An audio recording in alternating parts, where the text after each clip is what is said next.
24 ঘন্টা আগে ট্রাম্প প্রশাসন বলেছিলেন যে তারা কি করবে, ব্লক করে দিবে ইন্টারন্যাশনাল কারেন্ট, বর্তমান এবং ভবিষ্যতের ইন্টারন্যাশনাল স্টুডেন্ট যারা যাতে করে তারা হার্ভার্ড ইউনিভার্সিটিতে অন্তর্ভুক্তি বা এনরোলড হতে না পারেন। প্রেসিডেন্ট ট্রাম্প যথেষ্ট রাগান্বিত হয়েছেন এবং উনি এতটাই বিরক্ত যে এখন উনি এমন সব পদক্ষেপ নিচ্ছেন যেটি আসলে একটা এডুকেশন ব্যবস্থা ধ্বংস করে দেওয়ার মতো। শিক্ষাকে নিয়ে রিপাবলিকানরা দীর্ঘদিন থেকে অভিযোগ করে আসছে। কি অভিযোগ করে আসছে? যে শিক্ষা ব্যবস্থাটা আমেরিকার ডমিনেটেড বাই দ্য লেফট। তার মূল লক্ষ্যটা হচ্ছে যে বিশ্ববিদ্যালয়গুলি, যেগুলি এলিট বিশ্ববিদ্যালয়, তার কথা অনুগত হবে। আর তার কথা কি আমি বারবার বলেছি, ওয়াশিংটন ডিসিতে 2 জন ইসরায়েলি ডিপ্লোম্যাটকে গুলি করে হত্যা করা হয়েছে এবং হত্যাকারীকেও গ্রেফতার করা হয়েছে। কাজেই যে পশ্চিমারা, মানে বিশেষ করে ইউরোপিয়ানরা এখন নিন্দা জানাচ্ছে, এটা তো আমি তো মনে করি টু লিটল টু লেট। 24 ঘন্টা আগে ট্রাম্প প্রশাসন বলেছিলেন যে তারা কি করবে, ব্লক করে দিবে ইন্টারন্যাশনাল কারেন্ট, বর্তমান এবং ভবিষ্যতের ইন্টারন্যাশনাল স্টুডেন্ট যারা যাতে করে তারা হার্ভার্ড ইউনিভার্সিটিতে অন্তর্ভুক্তি বা এনরোলড হতে না পারেন, রাইট? এবং তারা এটা করেছেন। সো অবস্থা দৃষ্টিতে মনে হচ্ছে যে ট্রাম্প প্রশাসনের সাথে একসাথে কাজ না করার যে কথা বলেছেন, একসাথে কাজ করা অর্থাৎ ট্রাম্পের হুমকি ধমকির মেনে নেওয়ায় এবং হার্ভার্ড তার মতো চলার ক্ষেত্রে প্রেসিডেন্ট ট্রাম্প যথেষ্ট রাগান্বিত হয়েছেন এবং উনি এতটাই বিরক্ত যে এখন উনি এমন সব পদক্ষেপ নিচ্ছেন যেটি আসলে একটা এডুকেশন ব্যবস্থা ধ্বংস করে দেওয়ার মতো। আমার প্রশ্ন হাসান ফেরদৌস আপনার কাছে, আসলেই কি ট্রাম্প আমেরিকান এডুকেশন যেটি রিনাউন্ড ওয়ার্ল্ড ওয়াইড ধ্বংস করে দিচ্ছেন কিনা? কিভাবে তার প্রভাবটি কতখানি? আমরা এনে আগেও কথা বলেছি, আমি কথা রিপিট করতে হচ্ছে যে ডোনাল্ড ট্রাম্প কি করবেন, ইনক্লুডিং হিজ বাজেট আইডিয়াস, উনি আগে কিন্তু আমাদেরকে সরাসরি স্পষ্ট বলে দিয়েছেন।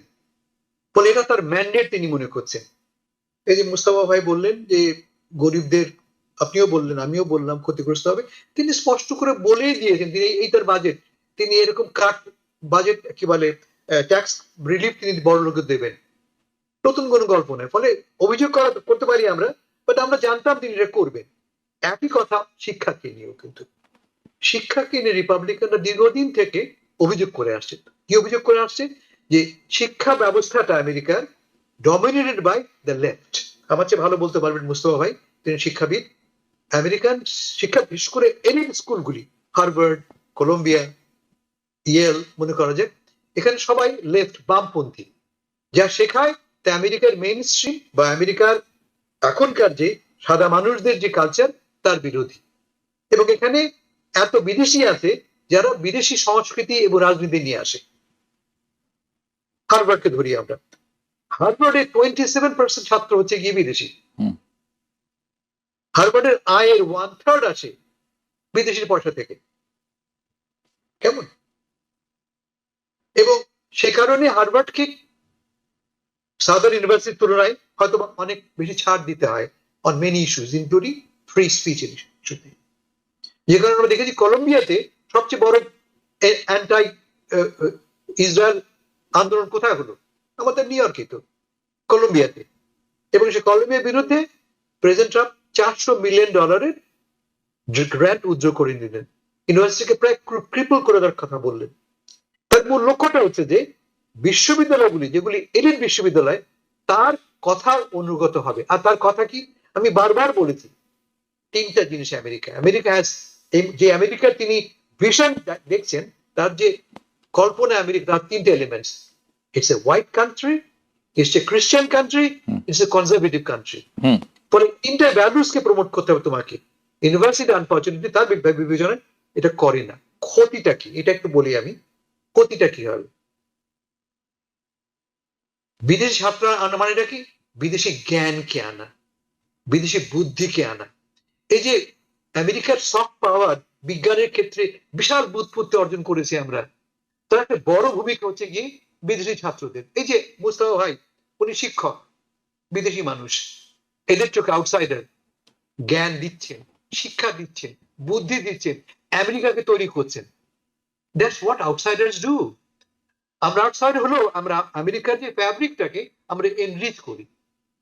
শুধুমাত্র বিজ্ঞানের ক্ষেত্রে যদি ধরি আমরা, হার্ভার্ড বিশ্ববিদ্যালয়ের আমরা জানি সবচেয়ে বেশি সংখ্যায় তারা নোবেল পুরস্কার পায়, এবং তার অলমোস্ট 2/3 হচ্ছে গিয়ে ফরেন বর্ন, বিদেশ থেকে আসা মানুষ যারা এখানে বসবাস করছে, বিজ্ঞান চর্চা করছে, স্টাডি করছে, রিসার্চ করছে,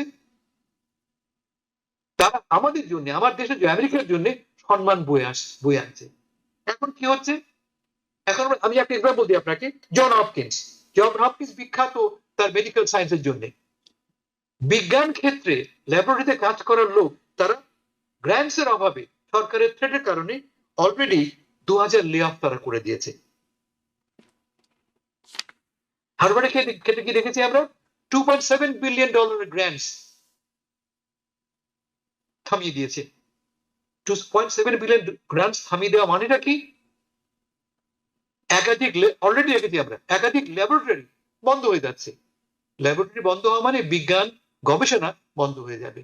ফলে যে শক্তি নিয়ে আমেরিকা বিশ্বকে দাপটে বেড়ায়, তার সব পাওয়ার নিয়ে, আমেরিকা তো সারাক্ষণ তার অস্ত্র চালায় না, সারাক্ষণ বোমাবাজি করছে না সে, কিন্তু তার যে সব পাওয়ার, এই বিজ্ঞান বললাম, কালচার বললাম, ফিল্ম বললাম, মিউজিক বললাম, তার একটা বড় উৎস হচ্ছে বিশ্ববিদ্যালয়, জ্ঞানের উৎস সেখানে, যে জ্ঞান সারা বিশ্বকে আলোকিত করে, কিন্তু নামটা ছড়ায় কে, আমেরিকা। আনফর্চুনেটলি সেই শক্তিটাকে হরণ করা হচ্ছে। জেডি ভ্যান্স, আমেরিকার ভাইস প্রেসিডেন্ট, কি বলেছেন, the real enemy is university, the professors, Mustafa ভাই আপনাকে তাকে বলছি আমি, দ্য প্রফেসর্স আর দ্য রিয়েল এনিমি। কেন? তারা বিদেশি কালচার শেখাচ্ছে, বিদেশি আইডিওলজি শেখাচ্ছে। So it's better for us, ভ্যান্সের বক্তব্য অনুসারে, it is better for us that this institution don't exist, বন্ধ হয়ে যাক, কারণ এটা আমাদের যে আইডিওলজি, আমাদের যে প্রিন্সিপাল, তাকে প্রমোট করে না। বলে আনফর্চুনেটলি যদি এই সিদ্ধান্তগুলি বাস্তবায়িত হয়, হয়তো হবে না, কারণ আপনি জানেন যে already court there is an injunction, yes.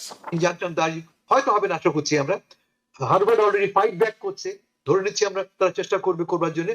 কিন্তু যদি ইমপ্লিমেন্টেড হয়, তাহলে যে আমেরিকাকে আমরা জানি, যে আমেরিকার জন্য আমরা গর্ববোধ করি, সে আমেরিকা থাকবে না।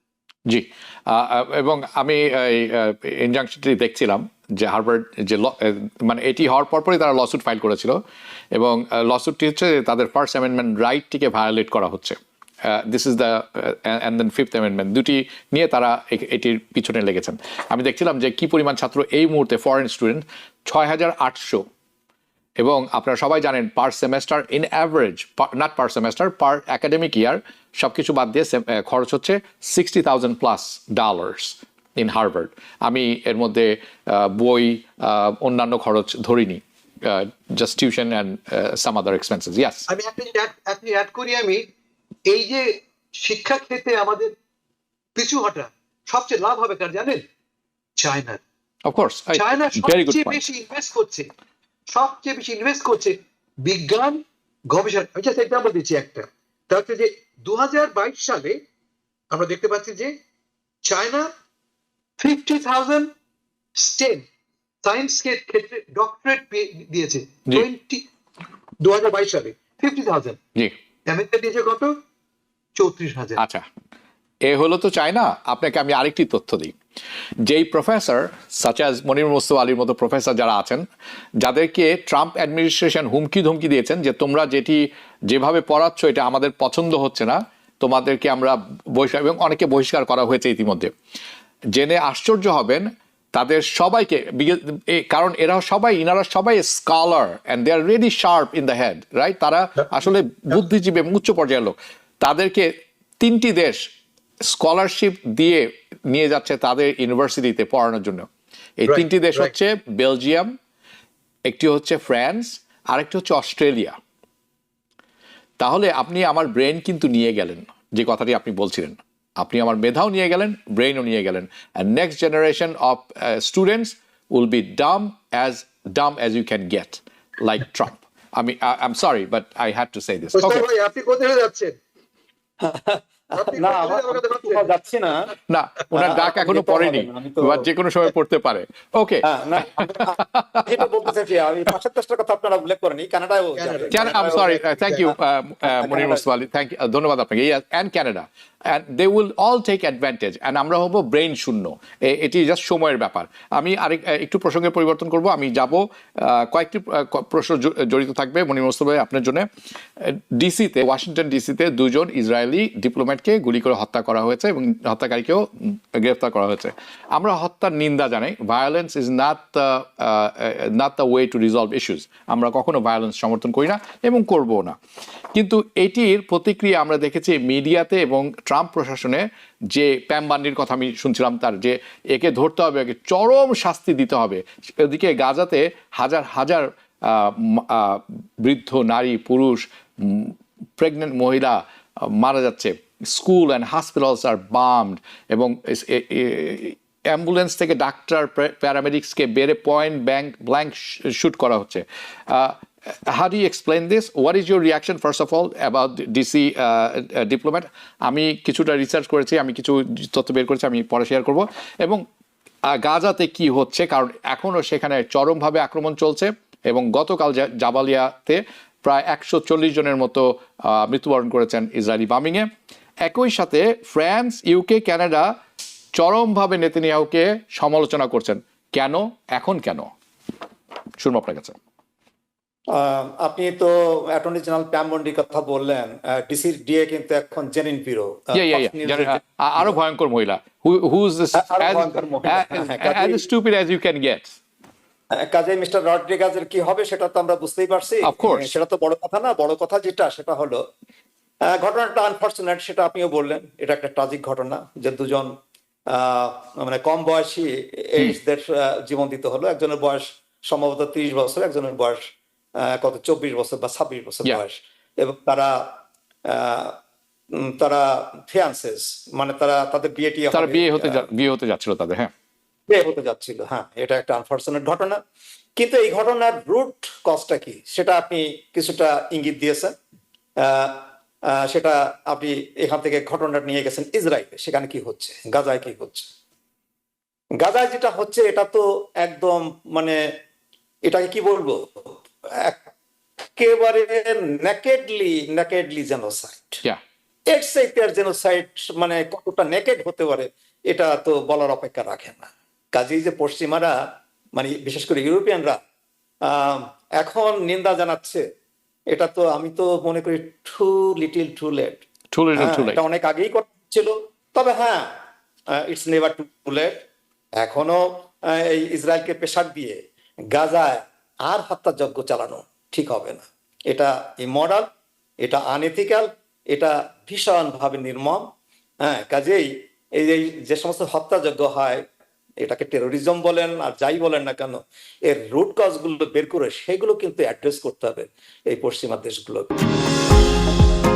নিউ ইয়র্ক থেকে সম্প্রচারিত TVN 24 টেলিভিশন, বিশ্বজুড়ে বাঙালির কণ্ঠস্বর।